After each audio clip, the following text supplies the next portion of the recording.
Welcome to Car Talk. This is not talking about cars, this is talking inside of a car. Today's topic is about proving people wrong. Let me tell you a couple short stories to help frame where I'm coming from today. In the new house, we have a lake in the backyard. There's a fountain in the lake.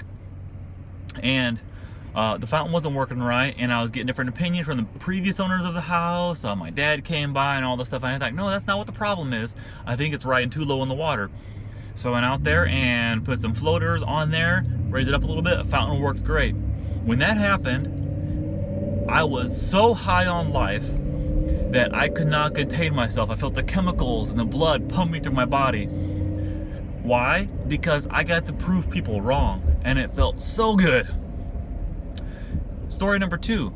Recently, I had kind of stepped back on the personal brand a bit because I've been focusing so hard on building the business, and I still am focusing hard on building the business, but I'm also reinvigorated on the personal brand again, building them both in parallel. And I haven't got to prove anybody wrong yet, but I've been doing posting, like different memes I generate online about different thoughts of what I see coming and what I think is going to happen. Not saying it's right, not saying it's wrong, saying this is where things are going, whether you like it or not. Right or wrong, this is reality. And some of the responses, I have a decent amount of followers. Some of the responses have been spot on, you're right, oh, it's interesting. But many, probably at least half, have been, oh, no, I think you're wrong, it's not going to happen. And that, in a weird way, is really getting me excited about this, because I'm confident these things are going to happen. And a lot of these things I've been saying are, in 5 years, and 10 years, and 20 years, this is going to be the case. And I think, man, I've got this out there now. Think of the rush this is going to be when this happens. I get to prove all these people wrong. They're all going to be on the historical record of being wrong, and I get to be on the record historically as being right. What a rush. Now, this kind of falls into the same category of being underestimated. Not quite the same thing, but I always felt for much of my life I've been underestimated, and now that I'm starting to inch towards my potential, that's happening much less because people are starting to see the business, the employees, the house, but a lot of that's just kind of my inner circle, close friends, close family. Most people that might watch this don't really see the scale of things, and they don't see exactly how my life and my wife's life has changed in the last, we've been married 8 years? Yeah. And how almost 8 years, on how that stuff has changed. But proving people wrong, I can't speak for a lot of people, but I think it's a super big high. As long as I can remember, I've loved proving people wrong. I love proving them wrong with something, say, a certain way, and I say, no, it's not really going to be that way. And then when I get to be right, it is such a natural high. The high I get from that is higher than I get, I think, from business. It's higher than I get from money. It's higher than I get from most things in life. That high is so strong in my body because I can feel it. I get revved up. I get revved up right now thinking about the excitement of proving somebody wrong. And I don't quite know where I'm going with this today, and I've always known this about myself, but I think I'm going to start tweaking things in my life to be able to set myself up into those type of situations where people are going to think I'm going to be wrong, and then guess what? I get to be right down the road, because I think that'll make me really happy in a weird way. And honestly, the further you go, I think it becomes a little bit harder to have people think you're going to be wrong, because the more you're right, the more people expect you to be right.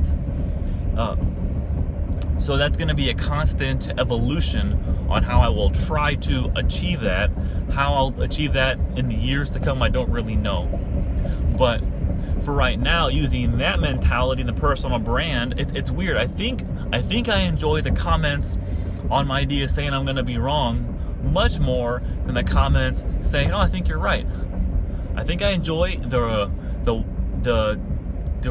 not derogatory. But when people say, oh, I think you're wrong, this is not going to happen that way, those comments, I think I enjoy far more than one saying, oh, interesting idea, I think you're right. Those are kind of like, But the ones that say I'm going to be wrong, those I get excited about, because those are the ones that when the time comes, whether it's 5, 10, 20 years down the road, those are the ones I get to think back, oh, all those people that said I was going to be wrong, and guess what? Now I'm right. Oh man, it's like shove it down your throat. There's a line I heard somewhere, if it might have been Gary Vee. I listen to his stuff a lot. I don't know where it was, but there was a line that I liked a whole lot, is I'll see you at the finish line. And that probably kind of applies to right now, because we're not always right. We're not always biggest at the time. We're not always right at the time. But if you can make it a point to be historically right, that's where the opportunity is so ripe to be right historically, on the right side of history. Because then it's not just about making money or building a brand or anything like that. If you can make it a pattern to be right historically, then you get the identifier, the label, as you see what's coming. Because if you can be right enough, a little bit ahead of the curve, a couple years ahead of the curve, before everyone else on a consistent manner, people then start to see what is really there. So that's what happens sometimes right now. People sometimes razz me because I work out of my house. A couple of employees that work in my house with me. But I get razzy for stuff like that. I'm not the most eloquent speaker. I'm not the most dynamic speaker. People tease me for that. I got premature gray hair. I sound like one guy said I look like an angry old guy. What that means, I'm not exactly sure. But the I'll see you at the finish line mentality, that is a rush. I'll see you at the finish line, because guess what? I always get to the finish line, and I've kind of gotten there pretty early compared to most people.